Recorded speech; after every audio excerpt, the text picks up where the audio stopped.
사실은 조금 더 그 미술 전공하는 학생들이고 이제 대학도 생각하는 학생들이고 하니까 창작 쪽에서 조금 더 초점을 맞춰가지고 창작이란 무엇인가 이런 쪽에서 조금 얘기를 진행할까 합니다. 방금 소개받은 한남대학교 회화과에서 서영어를 가르치고 있는 신용진이라고 합니다. 반갑습니다. 리얼리즘이라는 게 미술사에서 보면 이미 과거로 지나간 어떤 사조고, 그 리얼리즘 가지고 더 발전시키고 더 잘 그리려고 해도 이미 수많은 작가들이 포진을 하고 있어서 눈에 띄지도 않아요. 실제 또 유럽이나 다른 외국에 나와서 그런 아카데미즘이라든가 리얼리즘 작가들의 그림을 보면은 정말로 그 오랜 역사가 있어가지고 너무나도 잘 그려서 세계적인 작가가 되고자 그림을 그렸던 것 같아요. 그 어린 시절에. 그런데 지금 이렇게 나이도 들고 더 들어가도 그것을 최고로 세계적으로 이렇게 자기를 알리기가 쉽지 않다. 그런데 그것을 못해서 피하는 게 아니라 시간적으로 그것은 맞지 않고, 또 창작이라는 것을 생각했을 때 그것을 과연 내가 계속 해야 되느냐 이런 생각했을 때 사실 더 하고 싶은 그림들이 많이 있었는데도 불구하고 우리나라의 아카데미즘이나 리얼리즘으로 그 미술사를 완성한 작가가 없기 때문에 교수님이 그 아카데미즘을 완성해야 되겠다 이런 사명감을 가지고 대학 때부터 계속 이 작업을 해왔는데 10년 전에 미국에서 1년간 그 연구년 활동을 하게 됐어요. 그때 좀 아이러니하게 두 모델의 화가를 봤는데 한 모델은 이제 그저 가보시안 미술관에서 가보시안 갤러리에서 제프 퀸스라는 작가가 저지했어요. 그 조각인데 그 긴 풍선 가지고 꾸겨가지고 이렇게 강아지 만들고 그것을 크게 알루미늄 조각으로 확대하는 그 작가가 있어요. 그 작가의 작품이 300억에 팔렸어요. 그 당시에 10년 전에.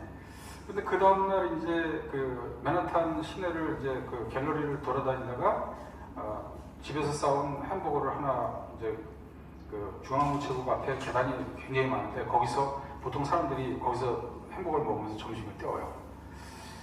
그렇게 이제 때우면서 앞에 지나가는 사람들, 차량, 건물들 이런 걸 구경하면서 이렇게 먹는 중에 어떤 화가 한 분이 빵모자 쓰고 캔버스를 들고 화급박수를 메고서 고개를 숙이고 약간 절뚝거리면서 처벅처벅 걸어가는 모습을 봤어요. 그때 저 모습이 지금 내가 하고 있는 아카데미즘 작가들의 모습이에요. 이게. 그래서 이 작가가 될 것인가, 그 전날 봤던 제프 퀸스처럼 될 것인가, 현대미술가죠. 그래서 한참 고민하다가 학생들한테 새로운 것을 계속 가르쳐야 되고 이런 입장에서 뉴욕에 왔는데 하면서 그렇다면 내가 변화를 시도해야 된다 이런 생각을 했죠. 굉장히 이 아카데미즘을 한 40여 년을 해왔는데 아카데미즘과 인상주의, 사실주의 뭐 등등 최현실주의까지 이렇게 해봤지만은 그 이상 새로운 세계로 가야 되겠다 이런 생각을 하면서 작품을 수집하고 어떤 이미지를 수집하고 계속 그렇게 뉴욕 시내를 걸어 다니면서 이제 뭔가 모티브를 찾으려고 애썼는데 그 유명한 서도우라는 작가에 들어봤어요? 혹시 서도우라고?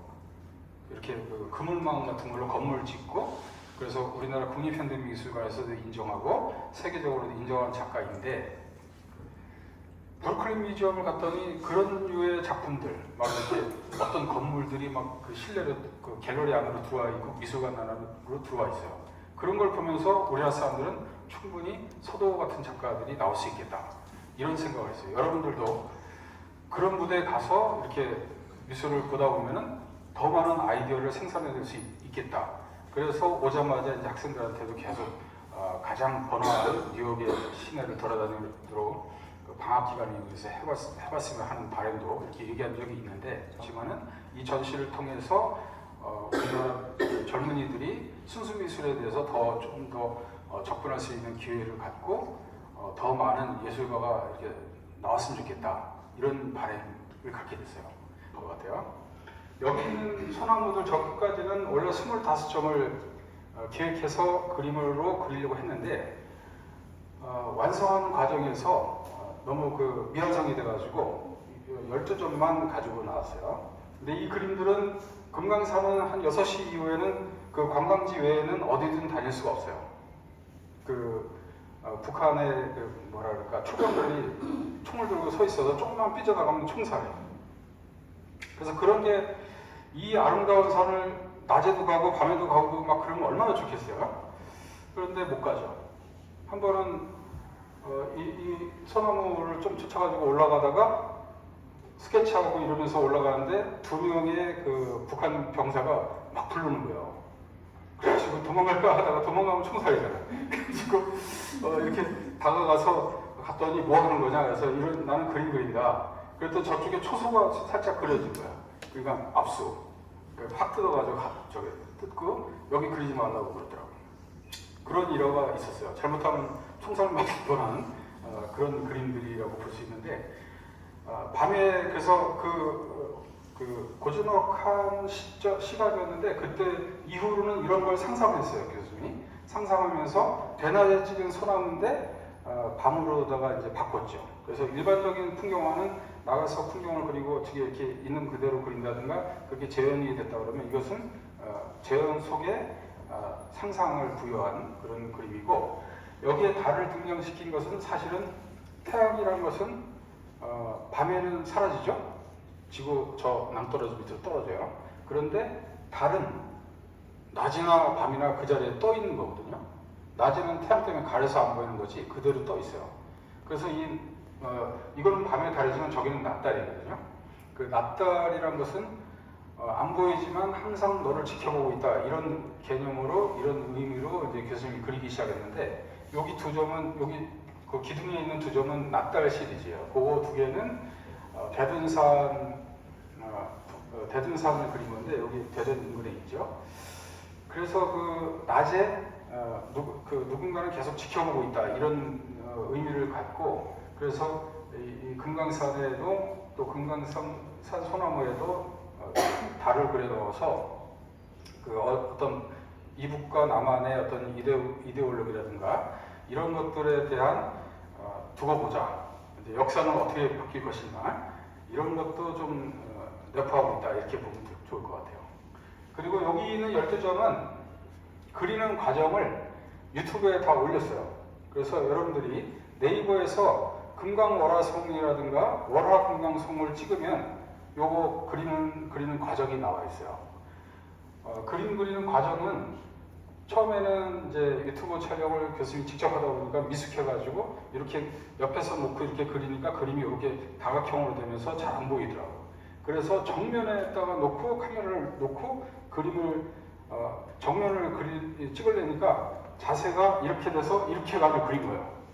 그러니까 뭐 이렇게 잘 그리려고 잘 그릴 수가 없지. 그냥 막 흔들어대면서 그렇게 그리는 모습들이 유튜브로 12개가 올라와 있을 거예요. 갔다 오자마자 여기 있는 그림들은 사실은 거진 여러분들 나이만큼 됐을 거예요. 그림 시작한 게.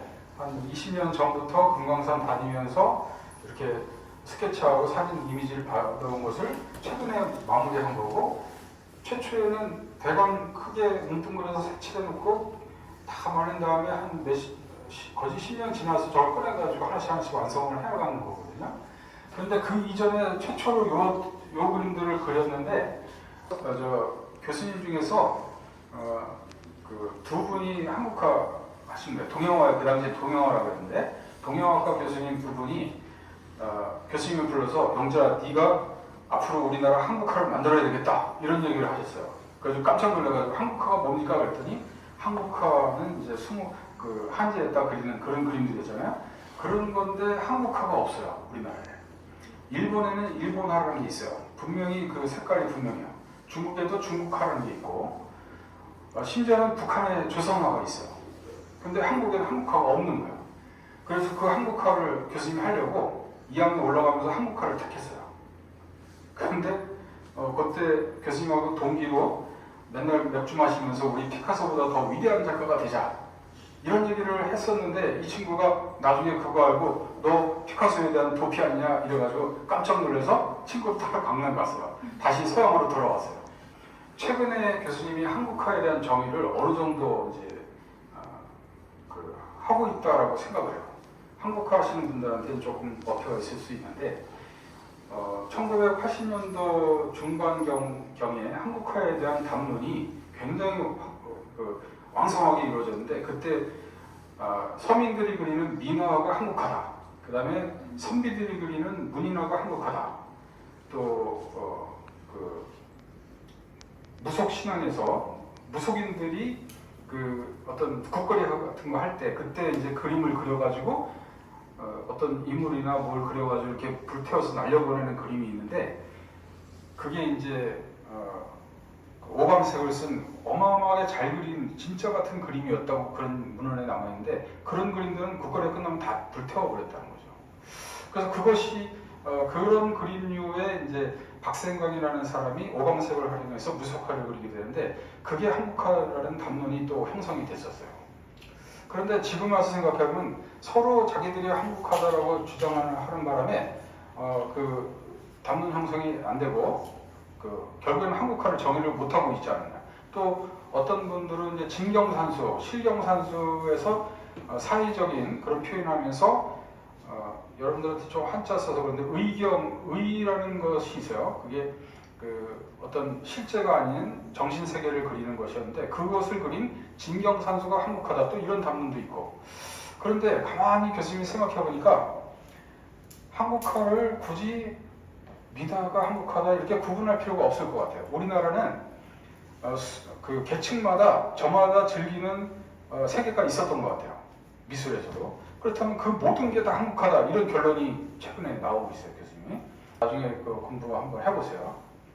그래서 이것은 교수님이 생각한 것 중에서 그 정선의 인왕제색도라는 게 있고 그 다음에 금강전도라는 게 있어요. 금강산 그림 중에서 가장 으뜸으로 생각하는 게 금강전도라고 생각하거든요. 그 안에는 동양사상이 다 들어가 있어요. 한눈에 금강산 모든 게 다 표현이 되어 있어요. 그런데 교수님도 그렇고 다른 작가도 금강산을 그리면 이런 식으로 한 단면만 그리게 돼요. 저기 동양화가 중에서 김홍도가 제일 유명하죠, 우리나라에서. 김홍도도 금강산을 그렸는데 김홍도가 그린 금강산은 이런 식으로 한 시점으로 해서 그려냈어요. 그래서 정선의 그 금강전도 이런 거는 정말 세계적인 작품이다. 한번 그거 한번 찾아보세요. 찾아보면 그 안에 엄청난 기운이 막 감돌고 있는 걸 느낄 거예요. 그래서 이 그림을 그리면서 서양화를 하지만은 여기 있는 그 금강산 산의 모형을 금강석 가로로 뿌려가지고 투박한 느낌을 줬어요. 주고 여기 외곽선은 동양화의 그 수묵화 같은 선을 그려서 약간 동양적으로 그렸고 여기 그 뒤에 있는 이 노란 건 달이에요. 빨간 건 해고.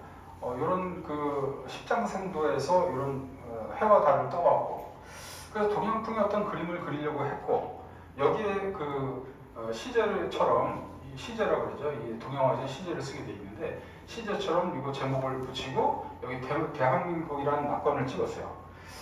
이렇게 찍으면서까지 이제 교수님이 한국화에 대한 생각을 떨칠 수가 없었는데 이 그림은 한국화는 아니에요. 결국에는 한국 그림이죠. 그런데 이제 그 인왕제색도를 보면 비온 바로 직후에 그림을 그린 거라서 바위가 시커매요. 근데 일반 사람들은 바위를 시커멓게 그린 경우가 없죠. 그런데 시커멓게 그려요. 실제 비 오면 그 산에 바위가 시커매져요. 물이 묻으면 시커매지는. 그래서 굉장히 훌륭한 그림이고 실제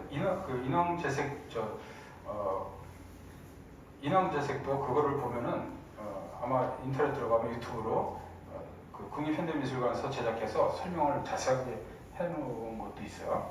그 색이 빛의 혼합이라는 게 있고 물감의 혼합, 빛의 혼합은 가상 혼합이라고 그러고 물감의 혼합은 감상 혼합이라고 그래요. 그래서 색을 섞을수록 감상 혼합은 시커매지는 거고 빛의 혼합, 가상 혼합은 섞을수록 하얘지는 거예요.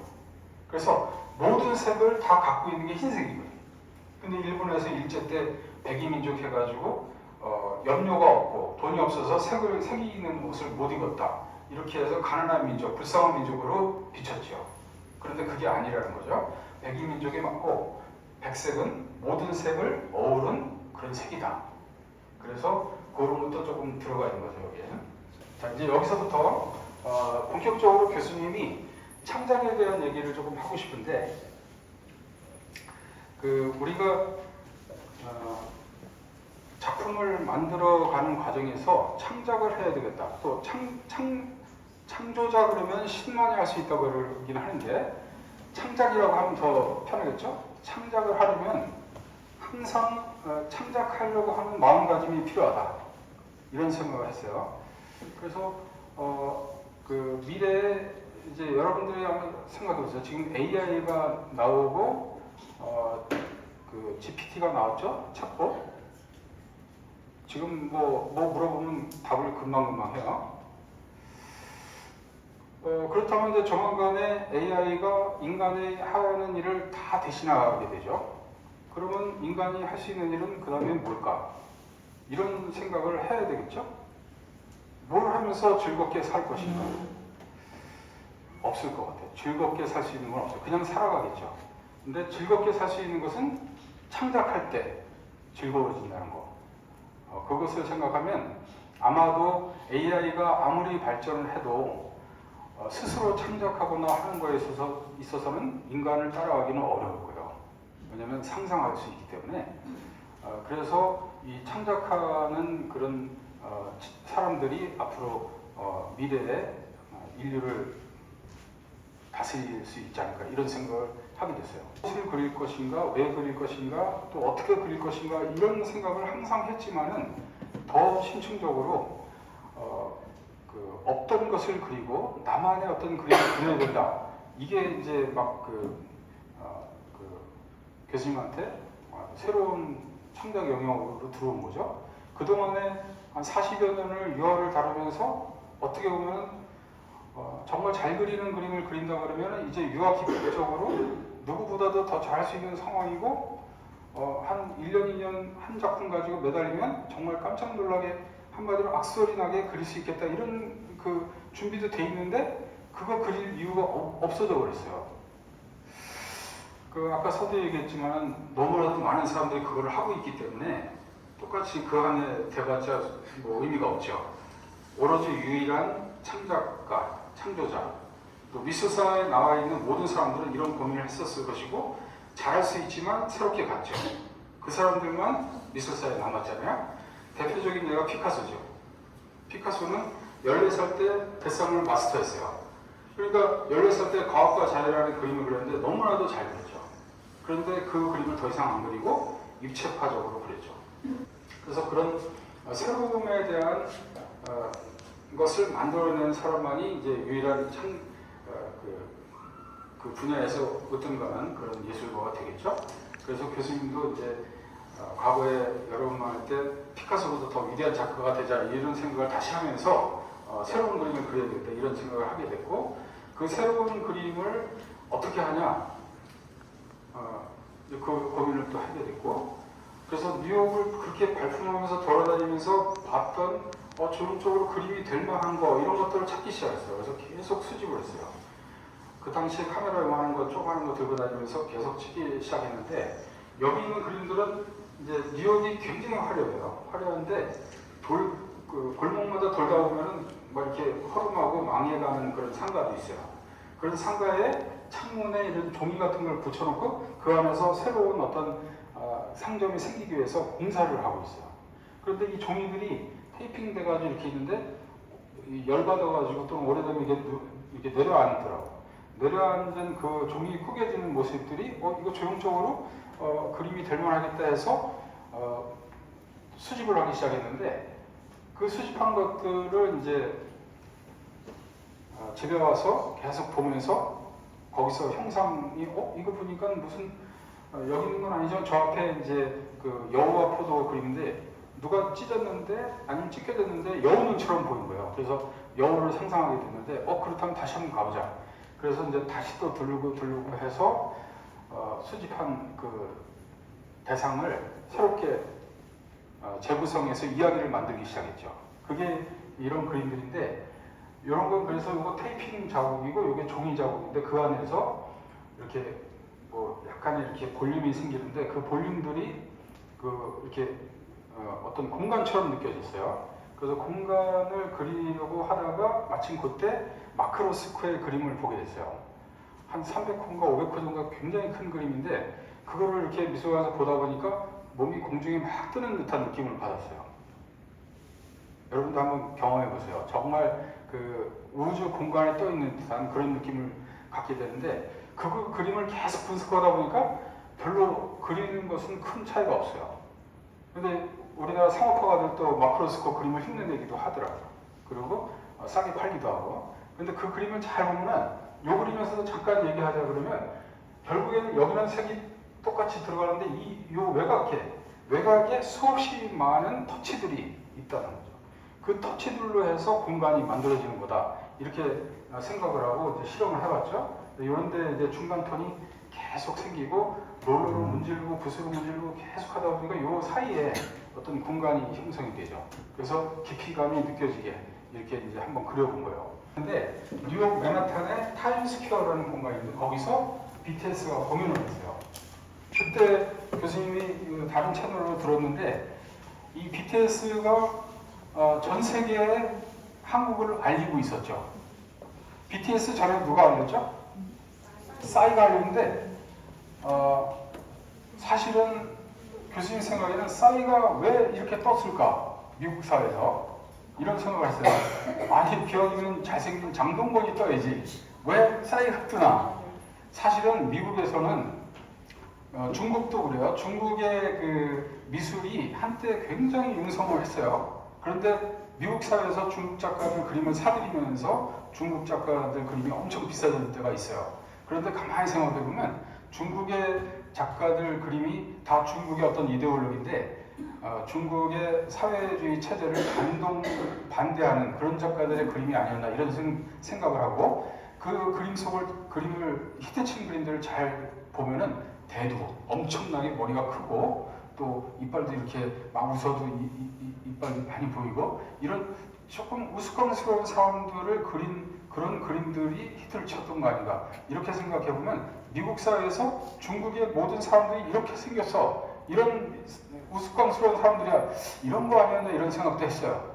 거기서 이어져가지고 싸이를 띄우는 거 봐가지고 싸이가 이렇게 장동건이나 뭐 이런 배우들 같지는 않은데 왜 쟤를 띄웠나 이런 생각도 하게 됐죠. 그죠? 그런데 싸이는 달랐어요. 싸이가 뜨면서 뭘 했냐면 비빔밥을 소개했어요. 미국 사회에서. 그러더니만 갑자기 그 다음에 이제 BTS가 또 뜨기 시작했죠. 이제는 한국의 그 이미지는 BTS 이미지가 돼버린 거예요. 그래서 대한민국이 외국에 나가면 오고 싶은 나라에 들어가요. 그리고 경제적으로도 그 세계 6강 안에 든다는 얘기도 있고 여러분들은 굉장히 그 풍족한 사회에서 살게 됐는데 다만 아쉬운 거는 경제적으로는 그런 나라인데 문화적으로는 너무나도 미개하다 아직까지 이런 생각을 할 수밖에 없어요. 그런데 지금 여러분들이 아마 성인이 돼가지고 작가로 활동할 때쯤 되면 충분히 문화적으로도 성숙한 나라가 되지 않을까 이런 기대를 하고 있습니다. 그래서 미래에 여러분들이 주인공이 됐을 때는 좀 행복한 삶을 살 수 있지 않을까 이런 생각을 했고 이때 이 7명의 BTS가 공연을 했고 우리 한국을 알리기 시작했다. 그래서 멀리서 지켜보면서 이 BTS가 우리 젊은이로서 한국을 알리는 아주 훌륭한 영웅들이다 이렇게 생각해서 이 제목이 내부 수리 중 영웅의 탄생이라는 제목을 갖게 됐어요. 이것은 7명이 7점을 그렸는데 그 중에 한 점이고 7명이 섞여서 얘가 진인가? 아마 그럴 거예요. 제일 잘생기네? 맞나? 그렇게 되는 거예요. 그러니까 이 안에 어떤 학생은 여기 한번 전시를 했었어요. 서울에서. 어떤 학생이 딱 보더니 이거 RM이네 막 그래요. 왜 RM으로 보이지? 그러니까 RM도 들어가 있어요. 그러니까 이렇게 자기가 좋아하는 BTS 생각하면 보일 수가 있어요. 그리고 이제 요 7명이 섞여서 RM이 조금 더 이렇게 드러나오는 그런 식으로 해서 7점을 그렸는데 아직 조금씩 미완성이에요. 그래서 다음 기회에 이 그림들을 이제 공개를 할 예정이 있습니다. 이 그림들은 똑같은 맥락에서 그려진 건데 이 안에서 그 전동 공구 돌아가고 그 안에서 인부들이 막 저기 소리치면서 일을 하는 그런 모습이 있었고 그런 소리가 들렸어요. 처음에는 이런 사이사이에 이렇게 들여다보고 무슨 소리가 나나 뭘 하고 있나 이렇게 궁금해서 들여다봤는데 이 안에서 막 기계 돌아가고 사람 떠드는 소리, 시끄러운 소리 이런 소리가 갑자기 이 짐승들의 하울링으로 들렸어요. 그때 그 이유는 이제 교수님이 여러 번 만날 때 새벽에 일어나가지고 동물원을 뛰어다녔어요. 이렇게 운동 삼아서. 그 시간 새벽에 한 5시에서 6시 사이인데 그 사자, 호랑이 이런 무리에서 엄청난 하울링이 들려요. 정말 공포스러워요, 진짜. 얘네들이 울부짖으면 아주 쩌렁쩌렁하거든요. 그러니까 그 시멘트 사각의 그 우리 안에서 그 드넓은 어떤 그 초원을 뛰어놀아야 되는 이런 짐승의 왕이 갇혀 있잖아요. 그 왕이 하울링 그런 소리로 안에서 공사하는 소리가 들려왔어요, 교수님한테. 그래가지고 이런 것을 이제 세트로 사자, 호랑이, 뭐 늑대, 여우 해가지고 한 15점 정도를 지금 그리고 있고 몇 점은 완성된 건데 이제 이것은 여기 소개하려고 잠깐 갖고 나온 거예요. 그래서 기후 환경에 대한 그림으로 이어졌어요, 이것도. 그래서 이제 내부 수리 중이라는 타이틀을 처음에 썼을 때는 어디도 그 작품 제목에 내부 수리 중이 없었던 걸로 알고 있고 지금 이 내부 수리 중이라는 타이틀은 그 생각하는 대로 그림으로 그려낼 수 있는 부주제가 붙을 수 있는 타이틀로 해서 이런 걸 그리다가 이제 나름대로 이렇게 이미지를 합성해서 새로운 이미지를 만들어내는 그런 그림들을 아이익스플로어 아트라는 말을 교수님이 만들었어요. 신조어로. 그거는 이제 앞으로도 계속 홍보 활동을 해나가서 이미지로 새롭게 조합해서 다른 작품 차용하고 하는 어떻게 보면 미술사에서 포스트 모더니즘 속의 어떤 미술들을 이렇게 그리는 그림들을 아이익스플로어 아트라고 하자라고 정의하고 그런 작가들을 한번 묶어서 뭐 의견 교환을 이렇게 해볼까라고도 생각하고 있어요.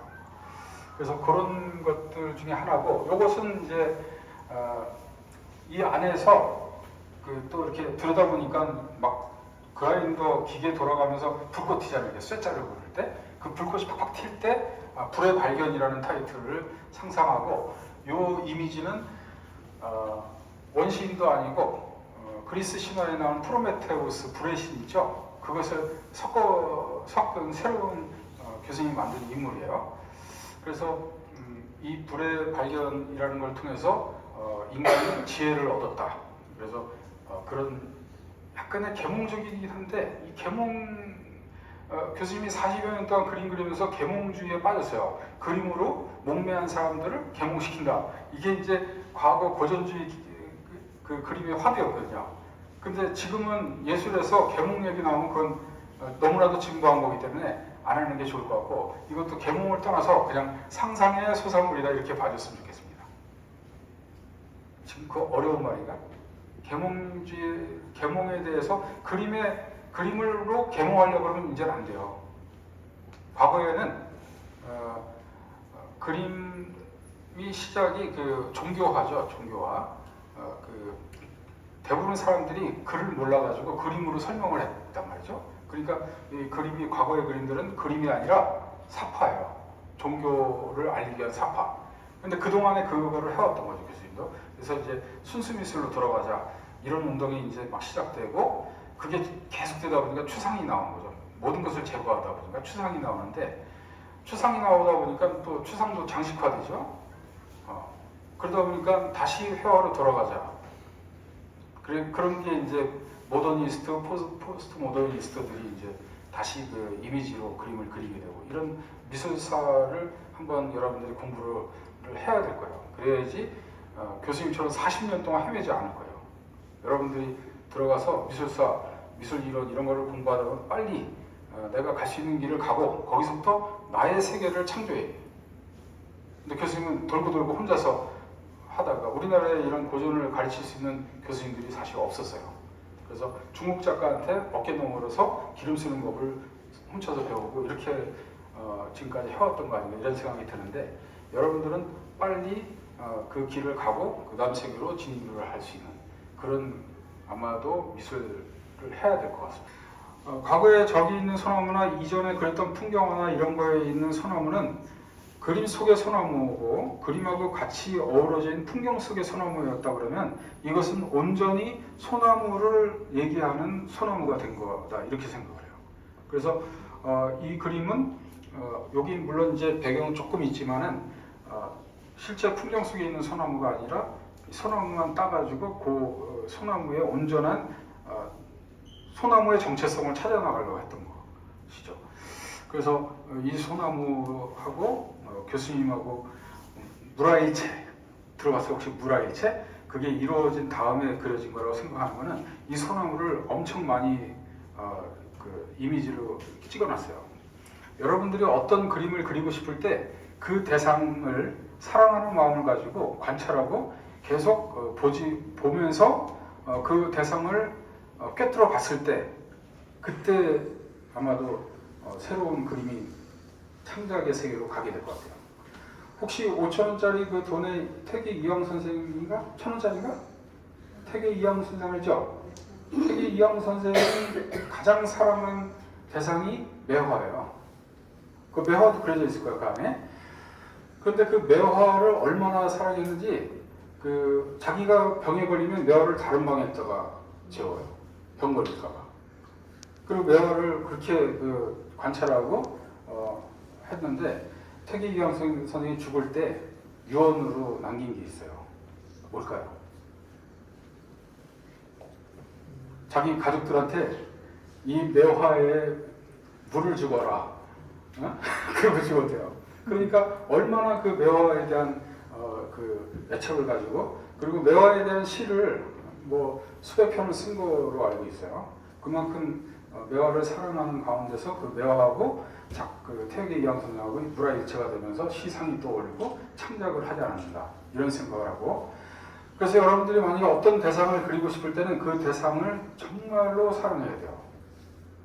그래야지 대상을 꿰뚫어 보는 거죠. 그냥 보는 게 아니에요. 그냥 보는 거는 그냥 보고 스쳐 지나가는 건데 관찰하고도 비슷하죠. 꿰뚫어 보면 좋을 것 같아요. 속을 들여다봐야죠. 그 피카소가 8명의 부인을 맞이했죠. 그 8번 사랑했기 때문에 그림이 8번 바뀐 것 같아요. 한 작가가 한 번 바뀌기도 힘들어요, 사실은. 근데 피카소는 천재 중에 천재라고 교수님이 얘기할 수 있겠는데 8번의 그림이 바뀌는 그런 작가는 드물거든요. 대단한 거죠.